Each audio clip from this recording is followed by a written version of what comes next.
Hey, it's Rocky here with the Kansas National Guard Museum for this museum moment. You hear a little noise in the background because, well, we're having a dinner.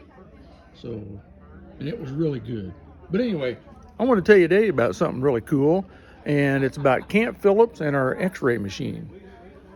Here's our display for Camp Phillips. As you can see, there's a lot about Camp Phillips. It was a camp out in Salina. If you look here, you can kind of see it's southwest of Salina. And it was around World War II. It was built for World War II. As you can see up here, construction was in 1942. And it was named after Colonel William Phillips from the Civil War, founder of Salina. It was a big training camp, hundreds of barracks and all kinds of buildings. You can see the various buildings and things that were out there. And here's a lot of the paraphernalia here in the display. But after the war, it was torn down. Oh, I didn't tell you that it was a prisoner of war camp for a while too. Surplus storage, things like that. And the need for it after the war was over, so they tore it down. But one of the things that was out there was the hospital. See the picture of it right there. And after everything was torn down, as they did back in those days, they'd tear things down, dig a big hole, and shove it all in there. And that's what happened at Camp Phillips. But the story doesn't end there. Let me show you something. We'll walk back here through the museum. Howdy, fella. And you can see all the cool stuff we got here. Look at that. All kinds of cool things. You got to come out here and see some of this stuff. It's really cool. World War I, Spanish-American War, all kinds of stuff like this. We even got the Nazi corner there. But anyway, back here by our mash tent, we got something really cool that was found at Camp Phillips. They found this. Look at that. That is a portable field x-ray machine. In fact, you can see it down here. It even says U.S. Army Field Unit. And that's what it was for. Take x-rays in the field at field hospitals. And what happened to this one was they were doing some excavating for some new buildings out there in that area and around where the old hospital had been torn down, and they hit something, and it was a case, and inside the case was this x-ray unit. And so when they got it out, they said, "Hey, you want it?" And we said, "Well, sure." And so we brought it over here. We kind of had to ad-lib a few parts and things, but this is what it looks like. Over here is the business end where they take the x-rays.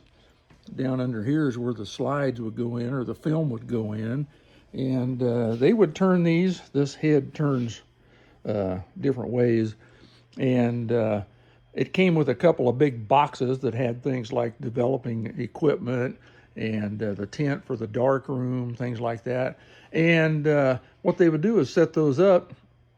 Somebody need an x-ray on your leg, maybe you'd set on one box and stick your leg on the other box, and they would tilt this thing around and take a picture of your leg or your arm.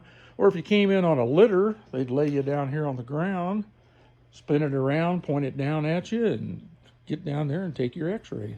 It even had a way right here mounted on it, and I think is really cool. If you look back here, had a way to measure how far it was out from there to you. I thought that was pretty neat. Cool thing to find. There's our friend Dean. You're part of my video today, Dean. Oh. So anyway, but these were made back starting in right after World War I by the, you can read it here, I can't even read it because my eyes are old. I'm about to get my eyeballs out here so I can see, because I had it all figured out. One of them was the Waite Company. This one here is the Picker X-Ray Corporation. You can see that. And the Wade Manufacturing Company. They came together. Picker was making these, and they merged with the Waite Company. And they made, that's all they made during World War II. They made these x-ray machines. And they made them, started making them in the 30s, all through the 40s, and all kinds of variations of it. I'm going to post some pictures after this where you can see all the different ways it looked like to go along with this. But this company made all those, and this could be slid in and out and run up and down, how the need was to get there. And then That's how you take care of that when you're out in the field. So we put it out here by our MASH unit because they may have been used up even into the time of Korea. But this is a pretty cool unit. You ought to come out and take a peek at it because, well, it's slick. And you won't see one of these very often. It's out here at the back of the museum. Come out and see it. Don't forget, we're open Monday through Saturday. Admission is always free. And you know this is where heroes live. Come and see us.